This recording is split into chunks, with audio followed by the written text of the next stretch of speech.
Ini merupakan ledakan paling terang dan terkuat dalam sejarah alam semesta kita. Semesta kita pernah mengalami ledakan terdahsyat dan paling terang sepanjang sejarah. Peristiwa ledakan besar atau Big Bang ini telah jadi titik awalnya dan terjadi sekitar 13,8 miliar tahun yang lalu. Partikel dasar mulai menyebar ke segala arah, kemudian dingin menjadi materi. Lalu, materi ini membentuk masa depan alam semesta kita, termasuk semua galaksi, lubang hitam, bintang, planet, asteroid, dan kita semua. Ya, menurut teorinya, kita berasal dari rangkaian partikel serupa yang telah muncul pada saat Big Bang.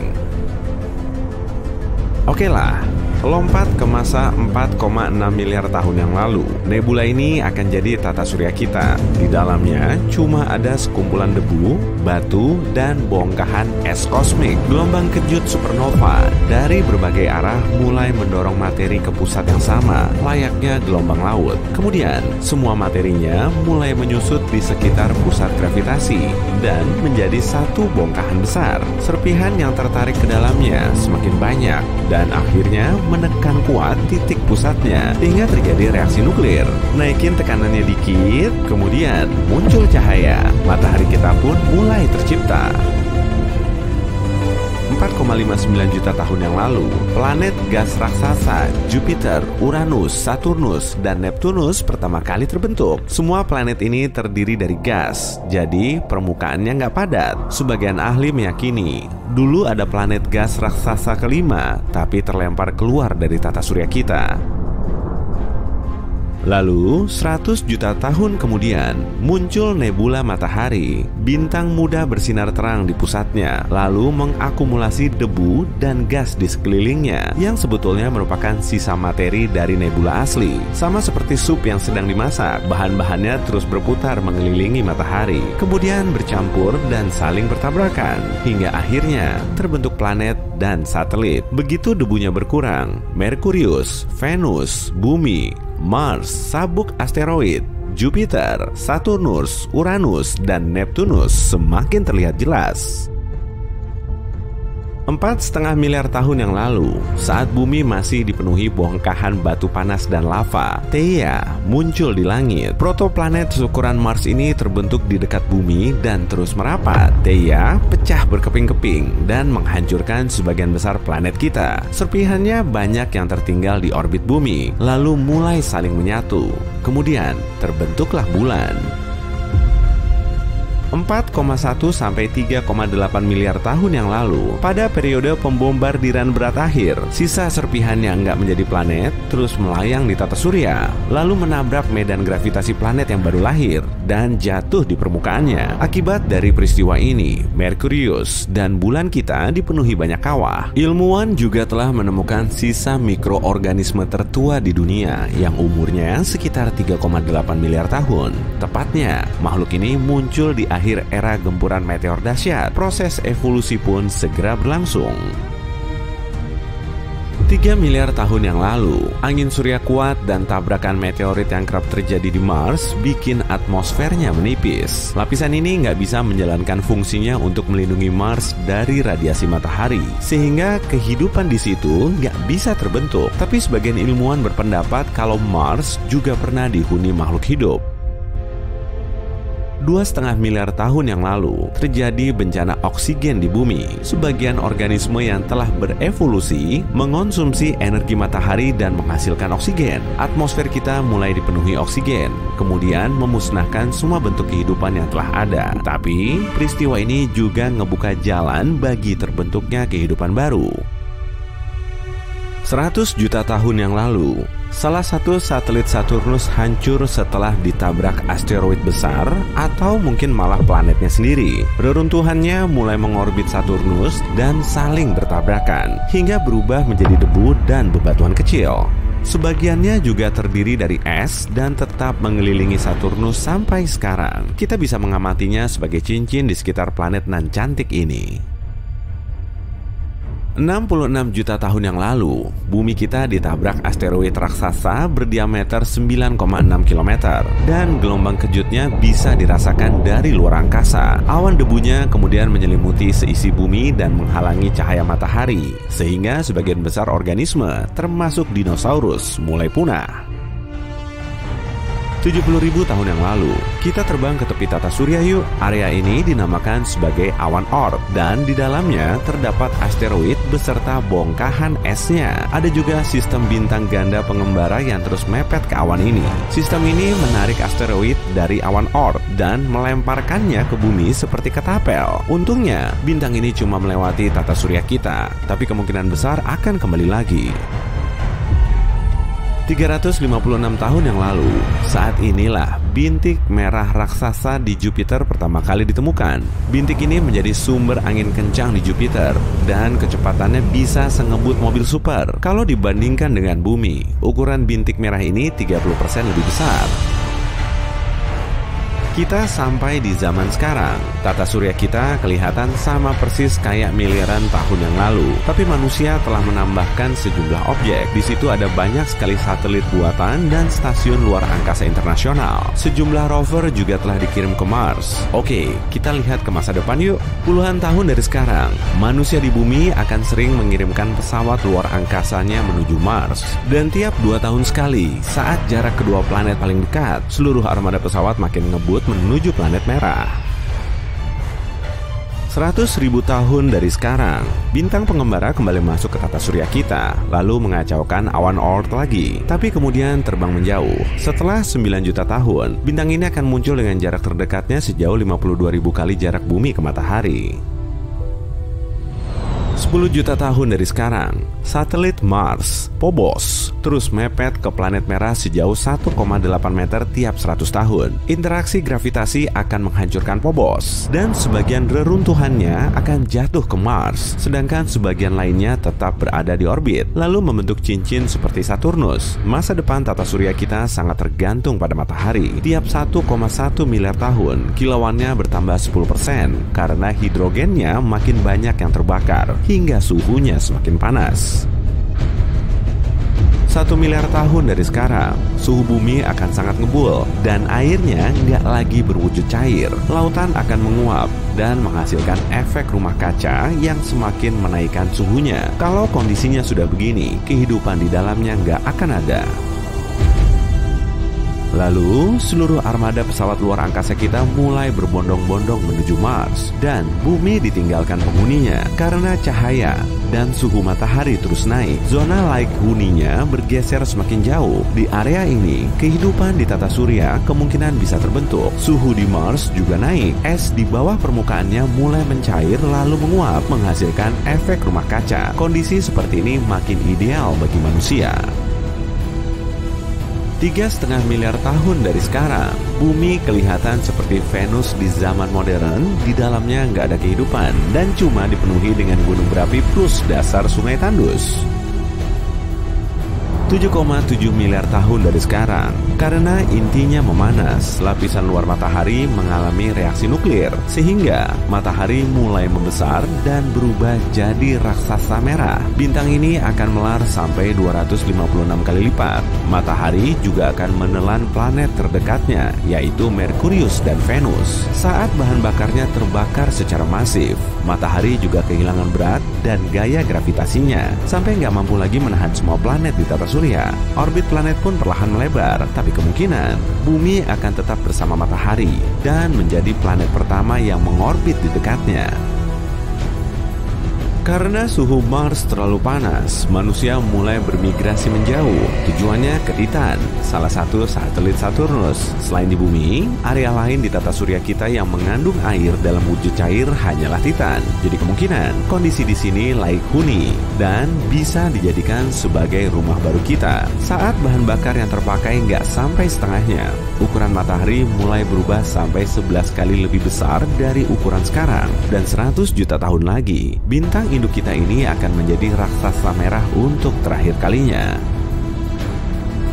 Setelah itu, kira-kira 30 juta tahun kemudian, matahari mulai menyemburkan angin surya kuat dan materi kosmik. Kemudian, muncul nebula planet cantik yang berasal dari lapisan luar matahari sebelumnya. Bintang ini akan kehilangan sebagian besar beratnya dan nggak bisa menahan orbit seluruh planetnya. Tata surya kita pun mulai amburadul. Sebagian planet makin menjauhi bumi dan sebagian lainnya saling bertabrakan. Tapi ada juga yang masih bertahan. Hanya saja orbitnya makin jauh. Dan dalam 75.000 tahun, cuma akan ada katai putih seukuran bumi di pusat tata surya kita. Matahari akan makin dingin hingga benar-benar lenyap. Kalau masih ada planet, kondisinya akan dingin dan gelap karena nggak mampu mendukung kehidupan. Dari mulai terbentuk hingga akhirnya hancur, matahari berproses selama kurang lebih 12,4 miliar tahun. Tata surya kita sangat unik loh. Di dalamnya ada banyak fenomena misterius yang belum bisa kita pecahkan. Bahkan kabarnya, di balik Neptunus ada planet raksasa rahasia, gunung berapi di Pluto bisa nyemburin es, dan ngarai raksasa di Mars seluas daratan Amerika Serikat. Semua fakta ini bisa bikin kamu bingung kan? Tapi kira-kira beneran gitu nggak ya? Nah, kita cari tahu yuk. Tata surya kita sudah ada sejak 4,6 miliar tahun yang lalu.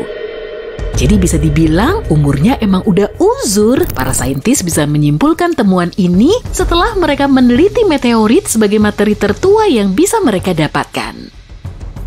Di Venus, kamu nggak akan bisa berlama-lama memakai topi. Berdiri di permukaannya aja sulitnya minta ampun. Angin di situ sangat kencang dan angin atasnya bertiup 50 kali lebih ngebut dari kecepatan rotasi Venus. Angin kencang ini terus menerjang permukaannya dan makin lama semakin ganas. Kamu pengen datang langsung ke situ ya?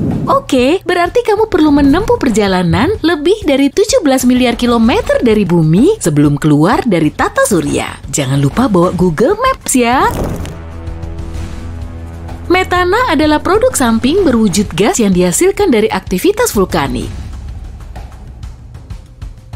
Selain menjadi bagian dari atmosfer Mars, materi ini juga terus-terusan bikin para astronom kebingungan. Volumenya juga berubah-ubah dan mereka nggak tahu pasti asal-muasalnya. Mungkin nggak sih kalau di Mars ada kehidupan? Kamu masih ingat kan kalau Pluto pernah menjadi planet di tata surya kita, tapi statusnya telah dicopot sejak tahun 2006. Kemudian si Pluto berganti gelar menjadi planet Katai. Dan uniknya, diameter planet ini ternyata lebih pendek dari panjang daratan Amerika Serikat. Jarak dari pesisir barat ke pesisir timur Amerika yaitu sekitar 4.300 km. Sedangkan Pluto cuma berdiameter 2.300-an kilometer. Planet Uranus berotasi ke arah samping dan para astronom belum bisa ngejelasin alasan di balik posisi anehnya ini. Mungkin penyebabnya karena tabrakan dahsyat di masa lalu, tapi sejauh ini klaim tersebut cuma sebatas teori sih. Jadi memang cuma Uranus yang posisinya miring. Matahari kita gede banget. Gimana enggak? Masanya aja sampai 99,86% dari total massa tata surya, terutama hidrogen dan heliumnya. Sedangkan 0,14% sisanya menjadi massa dari kebanyakan planetnya. Aktivitas tektonik kemungkinan gak cuma terjadi di bumi, tapi juga ada di planet lain. Para astronom telah menemukan bentuk dataran mirip tebing di Merkurius. Jadi kemungkinan planet ini bisa mengecil sangat cepat karena dipicu oleh aktivitas tektonik. Di kebanyakan film sci-fi tentang luar angkasa, karakter utamanya akan masuk ke sabuk asteroid sambil terus menangkis gempuran batu luar angkasa. Objek antariksa ini jelas sangat membahayakan pesawatnya, tapi kenyataannya nggak seheboh itu kok. Satu-satunya sabuk asteroid yang diketahui astronom berada di antara Mars dan Jupiter. Di area itu memang ada ribuan asteroid, tapi jaraknya sangat berjauhan, jadi kemungkinan besar nggak saling bertabrakan. Di balik orbit Neptunus, terdapat sabuk Kuiper yang dipenuhi objek es raksasa. Tapi anehnya, para saintis nggak bisa memperkirakan pola gerakannya. Jadi mereka cuma bisa ngejelasin planet tersebut mungkin berada di balik Neptunus.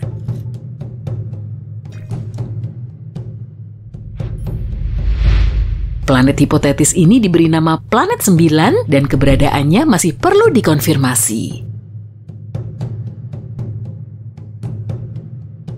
Perbedaan antara gunung berapi di bumi dan di Pluto ibarat seperti api dan es. Beneran, gunung berapi di bumi ngeluarin lava, tapi kalau di Pluto ngeluarin es. Jadi saat membeku, air mulai memuai dan tekanan kuat ini terus terakumulasi sampai akhirnya duar. Esnya meletus. Akibat dari proses ini, terbentuklah kriovolcano baru. Salah satu satelit Saturnus, Iapetus, memiliki dua warna unik. Salah satu sisinya disinari cahaya terang, tapi sisi lainnya gelap mencekam. Dan para ilmuwan masih belum bisa menyingkap misteri ini.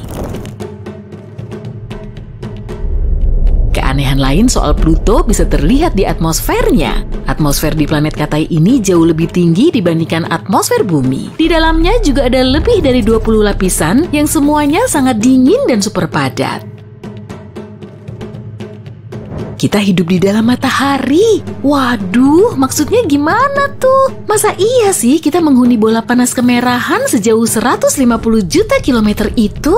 Enggak lah, tapi atmosfer matahari membentang jauh sampai keluar dari permukaan yang terlihat. Dan bumi kita masih berada di dalam jangkauannya. Malahan, hembusan angin suryalah yang menciptakan fenomena menawan seperti aurora. Lautan di Jupiter lebih luas dari semua laut di tata surya kita. Tapi kok beda ya dari laut yang biasa kita lihat? Gak seperti di bumi yang dipenuhi air, lautan di Jupiter berisi hidrogen metalik. Dan kedalamannya mencapai 40.000 km atau hampir setara dengan keliling bumi. Atmosfer matahari lebih panas dari permukaan sang bintang, suhu permukaannya mencapai 5.500 derajat Celcius, tapi di atmosfer atasnya bisa sampai ratusan ribu derajat Celcius. Dan menurut dugaan para saintis, semburan panas dari matahari punya keterkaitan dengan fenomena unik ini. Cincin indah Saturnus pertama kali teramati pada tahun 1600-an. Dan ternyata beberapa planet lain juga bercincin loh. Semua planet gas raksasa, Uranus, Neptunus, dan Jupiter diketahui memiliki cincin, tapi cincinnya ini sangat tipis dan sulit dilihat. Tapi planet Mars, Venus, dan Bumi terdiri dari batu, jadi nggak memiliki cincin. Galaksi Bima Sakti nggak cuma menaungi tata surya kita. Galaksi yang kita tempati ini memiliki 100 miliar tata surya. Itu baru di galaksi kita aja loh. Pasti jumlah totalnya di seluruh alam semesta bakalan banyak banget tuh. Batuan dari Mars bisa ditemukan di bumi kita. Para saintis telah menganalisis kandungan kimia meteorit yang ditemukan di gurun Sahara, Antartika, dan berbagai tempat lain. Dan mereka dibikin kaget bukan main setelah tahu kalau sampel tersebut berasal dari Mars. Karena jaraknya paling dekat dengan matahari, Merkurius sering dianggap paling ngebul, padahal kenyataannya nggak begitu loh. Venus ternyata lebih panas dari Merkurius, meski jaraknya terpaut 48 juta kilometer dari jarak matahari ke Merkurius. Planet ini punya atmosfer yang sangat tebal, sekitar 100 kali lebih padat dari atmosfer bumi. Kebanyakan atmosfernya juga mengandung karbon dioksida alias gas rumah kaca. Makanya, suhu Venus bisa naik sampai 468 derajat Celcius. Suhu segitu bisa dipakai untuk lelehin timah loh. Tapi kalau di Merkurius, suhu maksimumnya cuma mencapai 427 derajat Celcius. Kondisi di satelit Jupiter Io selalu bergejolak karena ratusan gunung berapinya terus ngebul. Dan dari dekat, kamu bisa ngelihat asapnya yang membumbung tinggi ke atmosfer Io. Sejauh ini gunung berapi paling besar di seluruh tata surya berlokasi di Mars. Diameternya kurang lebih 624 km dan tingginya setara dengan Gunung Everest. Tapi gimana ya bisa ada gunung segede itu? Jawabannya gampang aja, gravitasi di Mars lebih lemah daripada gravitasi di bumi. Objek kecil di luar angkasa ternyata bisa punya satelit sendiri. Pada tahun 1993, probe Galileo melintasi asteroid mini berdiameter 32,2 km. Dan asteroid ini juga punya satelit yang berdiameter 1,6 km.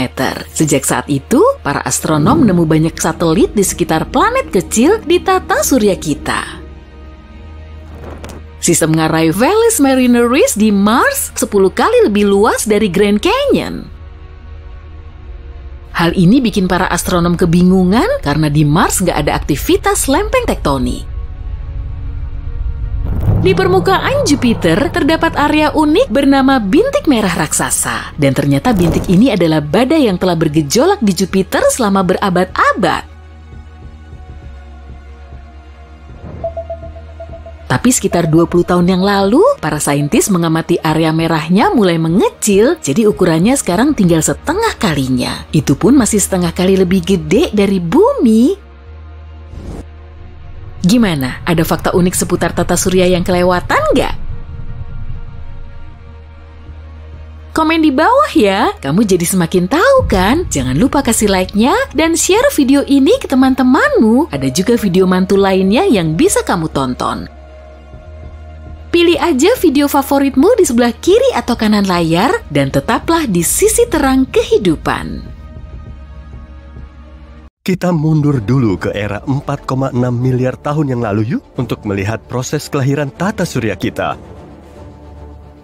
Wah, belum ada yang kelihatan seperti bintang maupun planet nih. Sejauh ini cuma ada awan debu raksasa yang juga disebut dengan nebula. Nebula adalah molekul hidrogen, es, dan unsur yang lebih berat dari bintang sebelumnya. Tapi awan ini nggak padat, jadi nggak bisa berubah menjadi bintang maupun planet.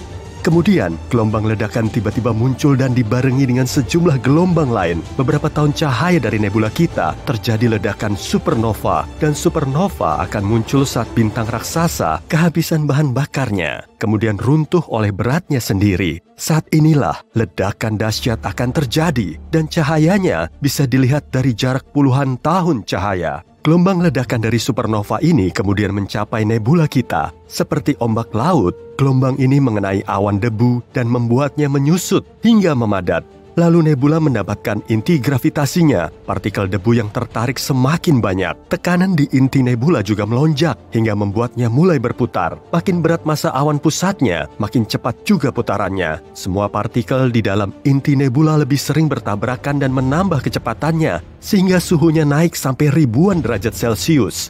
Saat inilah protobintang muncul. Calon matahari kita ini masih muda dan belum stabil. Saat suhu di inti nebula mencapai jutaan derajat Celcius, reaksi nuklir mulai terjadi.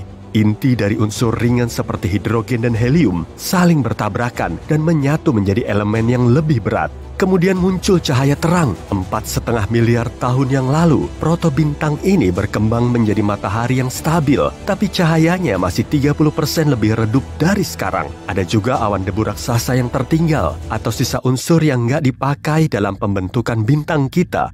Selanjutnya, objek lain yang lebih besar muncul di awan ini.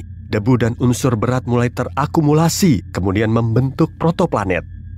Pada tahap ini ada sekitar 100 protoplanet yang ukurannya sebesar bulan hingga Mars. Saat itu kondisinya masih kacau balau. Protoplanet nggak punya orbit yang jelas dan mulai saling bertabrakan. Beberapa di antaranya menabrak tumpukan puing-puing dan menciptakan ledakan besar. Sebagian lainnya cuma bersinggungan sehingga jalurnya berubah. Dalam game biliar kosmik ini, pemenangnya tentu saja protoplanet yang paling besar. Protoplanet besar memakan puing-puing kecil kemudian membesar. Proses ini baru berhenti sekitar 100 juta tahun kemudian, dan beberapa planet hampir terbentuk. Ada Merkurius, Venus, Bumi, dan Mars. Planet kita masih agak mirip dengan gumpalan lava karena permukaannya terus dibombardir oleh banyak asteroid. Karena permukaannya terus dibombardir oleh banyak asteroid, Bumi menjadi sangat panas. Tapi kini sudah mulai mendingin, semuanya berjalan cukup baik, hingga Theia muncul di Cakrawala. Planet hipotetis seukuran Mars ini terbentuk hampir bersamaan dengan planet di tata surya lain. Theia terus bergerak menuju Bumi dan siap menabraknya. Boom! Karena benturan ini, bongkahan besar planet kita terlontar ke luar angkasa. Sementara Theia hancur berkeping-keping. Intinya bergabung dengan inti Bumi dan sisanya menetap di orbit planet kita. Perlahan tapi pasti, puing-puing di kedua planet mulai bertabrakan dan bergabung menjadi objek kosmik besar.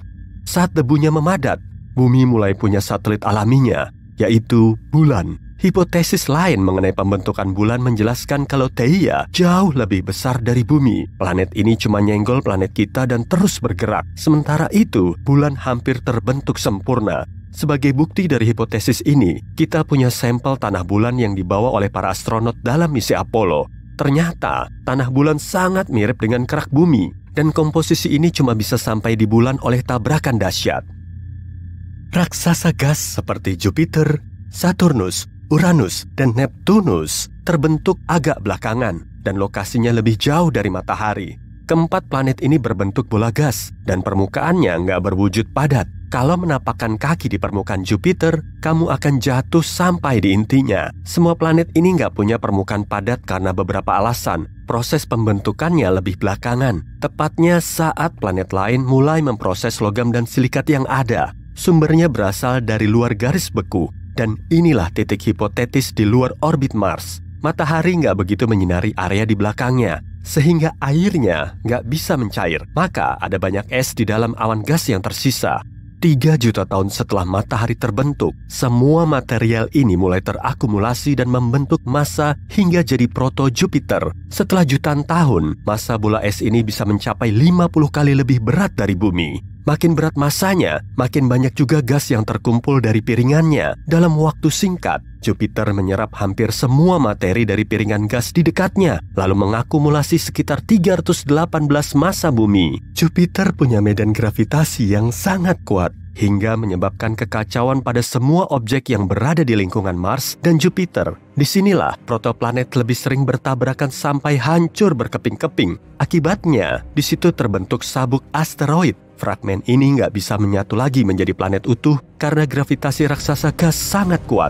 Ada juga Saturnus, raksasa gas berikutnya. Ukurannya 3 kali lebih kecil dari Jupiter dan diperkirakan bentuknya sangat kecil karena lokasinya lebih jauh dari matahari, yaitu sekitar 10 kalinya jarak bumi ke matahari. Planet ini baru terbentuk belakangan saat Jupiter cuma menyisakan sedikit materi pada piringan gasnya. Tapi Saturnus punya fitur uniknya sendiri, yaitu cincin. Cincin ini sangat besar dan bisa menampung 21 planet kita. Ketebalannya sendiri kurang lebih setara dengan tinggi gedung 5 lantai. Kita masih belum tahu proses pembentukannya, tapi ada 2 hipotesis utama yang diusulkan. Sejauh ini, Saturnus punya 82 satelit. Mungkin ada 1 satelit lagi, tapi telah hancur dalam peristiwa tabrakan besar, lalu menjadi serpihan kecil yang mulai mengitari si raksasa gas. Serpihan ini nantinya saling bertabrakan dan hancur lagi. Lambat laun, puing-puing sebesar gedung pencakar langit berubah jadi butiran pasir kecil. Nah, cincin Saturnus ini terdiri dari debu kosmik dan es.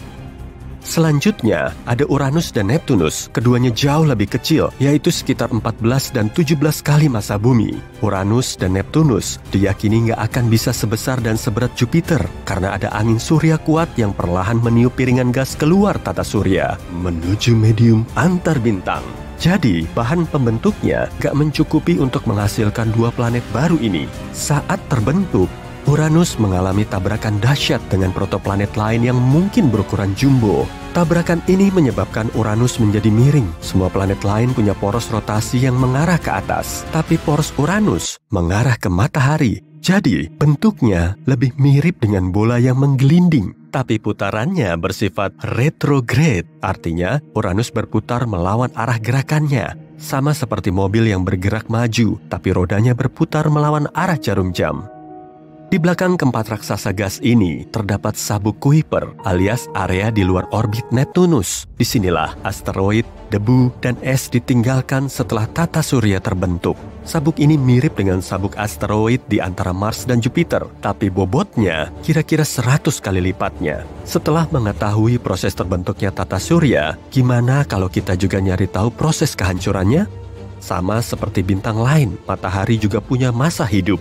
Dan saat ini, matahari sudah mencapai setengah dari siklus hidupnya. Setiap detik, matahari mengubah 4 juta ton materi menjadi radiasi surya. Dan perlahan, bintang induk kita akan kehabisan bahan bakarnya. Kemudian mulai membakar elemen yang lebih berat di dalamnya. Proses ini akan membuatnya lebih panas, terang, dan besar.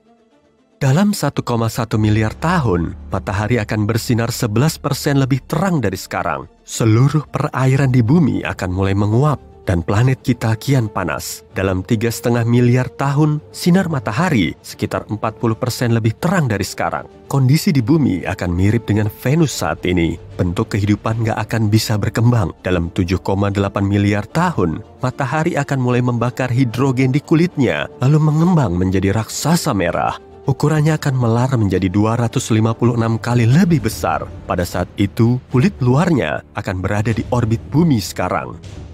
Masanya ini akan menurun, sehingga planet kita bisa saja sedikit menjauh. Tapi nggak begitu ngaruh juga sih, karena kehidupan di bumi gak akan bisa bertahan hingga miliaran tahun. Suhunya sudah terlampau tinggi, dan angin surya kuat akan memusnahkan atmosfer kita. Kemudian pulsa termal di dalamnya akan menghancurkan kulit luar matahari.